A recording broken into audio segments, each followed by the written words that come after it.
Hello বন্ধুরা, তোমার সকলকে স্বাগতম তোমাদের চ্যানেল ডাব্লিউবি প্রাইভেট টিউশনে। তো আজকের এই ভিডিওতে আমরা এবিটিএ মাধ্যমিক টেস্ট পেপার 2023-24 পেজ নাম্বার হচ্ছে 1020-তে যে ভৌতবিজ্ঞানের শেষ প্রশ্নপত্র রয়েছে, এই প্রশ্নপত্রের এমসিকিউ মানে বিভাগ ক এবং বিভাগ খ এর প্রশ্নের উত্তর নিয়ে আলোচনা করব। তো চলো ভিডিও শুরু করা যাক। একের দাগের এক বলছে বায়ুমণ্ডলের সবচেয়ে নিচের স্তরটি হলো কি? উত্তর হবে অপশন নাম্বার সি, ক্ষুদ্রমণ্ডল। একের দাগে দুই, বয়েল ও চার্লস সূত্রের সাধারণ ধ্রুবক হলো একক, অপশন নাম্বার সি, গ্যাসের ভর, যাকে আমরা এম দিয়ে প্রকাশ করি। একের দাগে 3 এসটিপিতে 8.8 গ্রাম CO2 এর অণুর সংখ্যা কত? এটা দেখে নাও কিভাবে করবে। এটা CO2 এর আণবিক ভর কত? আমরা জানি 44 গ্রাম হবে, কারণ সি সমান হচ্ছে 12 আর ও হচ্ছে 16, O2 আছে মানে 16 × 32 আর 12 44 গ্রাম। 40 গ্রামের ওতে অণু থাকে 6.023 × 10⁻23, একে কত হবে আর 8.8 কত হবে? কাটাকাটি করলে দেখবে এটা বেরোচ্ছে কত? 12.046 × 10⁻12 22 উত্তর হবে এটা। নেক্সট প্রশ্ন দেখো, পরেরটা রয়েছে কি? পরের প্রশ্ন বলছে যে একের দাগের 4 বলছে রোধাঙ্কের একক হলো অপশন নাম্বার সি, ওহম সেমি। একের দাগের 5, কোন বর্ণের আলোকে তরঙ্গ দৈর্ঘ্য সবচেয়ে বেশি? লাল, অপশন নাম্বার ডি। কোন একটি দর্পণের নিকট আঙুল ধরলে বড় দেখালে দর্পণটি হবে? অপশন নাম্বার সি, অবতল। আর একের দাগের 7, বিভব প্রভেদের একক এসআই একক পদ্ধতিতে কি হবে? ভোল্ট। পরিবাহী রোধ নির্ভর করে অপশন নাম্বার এ, দৈর্ঘ্যের উপর। একের দাগের 9, পরিবাহীর রোধ আর বিভব প্রভেদ পার্থক্য ভি আর তড়িৎ ক্ষমতা পি হলে অপশন নাম্বার বি সঠিক উত্তর হবে। B equal to P equal to V square by R. একের দাগে 10, নিচের যে মৌলটি নিষ্ক্রিয় গ্যাসীয় সেটি হলো অপশন নাম্বার বি, আর্গন। একের দাগের 11 বলছে অ্যামোনিয়া গ্যাস সংগ্রহ করা হয়, অপশন নাম্বার সি, বি, নিম্ন অপসারণ।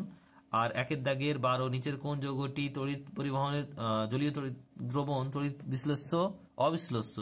Option number C, CCl4। তারপর রয়েছে দেখো একের দাগের 13, নিচের কোন যৌগটি হ্যালোজেন মৌল নয়? Option number B, nitrogen. পরে প্রশ্ন রয়েছে দেখো একের দাগের 14, তড়িৎ বিশ্লেষণে তড়িৎ শক্তি রূপান্তরিত হয় রাসায়নিক শক্তিতে, অপশন নাম্বার ডি। 15 নম্বর প্রশ্ন, কি যন্ত্রে প্রস্তুত হয় যার নিচের গ্যাসটি H2S, হাইড্রোজেন সালফাইড? এরপরে শূন্যস্থান পূরণ করো। বায়ুমণ্ডলের যে স্তরে অতিবেগুনি রশ্মি শোষিত হয় ড্যাশ স্তরে? উত্তর হবে কি? ওজনের স্তরে। পরেরটা রয়েছে দেখো দুইটা, যে উষ্ণতায় গ্যাসের আয়তন শূন্য হয় তাকে বলে পরম শূন্য উষ্ণতা। নেক্সট প্রশ্ন, ড্যাশ লেন্সকে অপসারী লেন্স বলে? উত্তর হবে অবতল লেন্সকে। চারেরটা, তড়িৎ আধানের এসআই একক ড্যাশ? উত্তর হবে কি?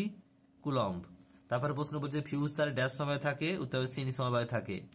নেক্সট রয়েছে পরেরটা, ত্রিযোজী সমযোজী বন্ধন দেখা যায় ড্যাশ অণুতে? উত্তর হবে কি? নাইট্রোজেন। তারপর সত্য মিথ্যা রয়েছে দেখো। একটা বলছে ভোল্ট মিটার তড়িৎ বিশ্লেষণ করা হয়, এটা ঠিক। পরিবাহীর উষ্ণতা বাড়লে রোধও বাড়বে, এটাও ঠিক। প্রিজমের বর্ণ সৃষ্টি করে না, প্রিজম বর্ণ সৃষ্টি করে না, এটাও ঠিক। পটাশিয়াম একটি ক্ষার ধাতু, এটাও ঠিক। অথবা ক্লোরিন সবচেয়ে ঋণাত্মক মৌল, এটাও ঠিক। CCl4 একটি সমযোজী যৌগ, এটাও ঠিক। সবগুলো ঠিক। এরপর হচ্ছে দেখো স্তম্ভ মেলাও। ডি কার্বনযুক্ত সমযোজী যৌগ, এটা ডি হবে, অর্থাৎ C2H4 একটি তীব্র তড়িৎ বিশ্লেষ্য, এটা হবে F অর্থাৎ NaOH। তারপর রয়েছে দেখো একটি প্রাকৃতিক মৌল, এটা হবে E অর্থাৎ Cu2S। তারপর রয়েছে একটি গ্রিনহাউস গ্যাস, এটা C অর্থাৎ CH4। এটি ক্ষার ধাতু, এটা হবে B অর্থাৎ K, পটাশিয়াম। পর রয়েছে দেখো 2-4-এর একেরটা কোন শর্তে বাস্তব গ্যাস আদর্শ গ্যাস মতো আচরণ করবে? উত্তর কি হবে দেখে নাও। তার আগে বাকি প্রশ্নের উত্তরগুলো দেখে নাও তোমরা একটু। উত্তরটা কি হবে তাহলে? এটা উচ্চ চাপ ও নিম্ন উষ্ণতা, উচ্চ উষ্ণতা ও নিম্ন চাপে হবে এটা। তারপরে প্রশ্ন বলছে দেখো কোন বর্ণের আলো চ্যুতি সবচেয়ে বেশি? উত্তর হবে কি? উত্তর হবে বেগুনি। পরের প্রশ্ন দেখো কি বলছে, সোনার তড়িৎ লেপনে তড়িৎ বিশ্লেষক রূপে কি ব্যবহার করা হয়? উত্তর হবে পটাশিয়াম হচ্ছে অরোসায়ানাইড, তার সংকেত হচ্ছে KAuCN2, CN2। তারপরে প্রশ্ন রয়েছে দেখো অথবা প্রশ্ন বলছে আন্তর্জাতিক নিয়ম অনুসারে নিউট্রাল তারের বর্ণ কি? উত্তর হবে হালকা নীল। তারপরে প্রশ্ন কি বলছে, যে সমুদ্রের জলে কোন আয়নের জন্য মরিচা ত্বরণিত হয়? এটা হবে কি? Chloride ion, Cl-। তারপরে প্রশ্ন কি বলছে দেখো সমযোজী গ্রিনহাউস গ্যাসের নাম? উত্তর মিথেন, যার সংকেত CH4।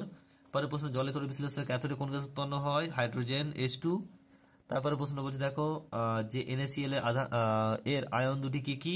Na+ আর Cl-। আর শেষ প্রশ্ন, ফ্লেমিংয়ের বামহস্ত নিয়মে তির্যক কি প্রকাশ করে? চৌম্বক ক্ষেত্রের অভিমুখ। উত্তরগুলো একটু পরপর তোমরা দেখে নাও।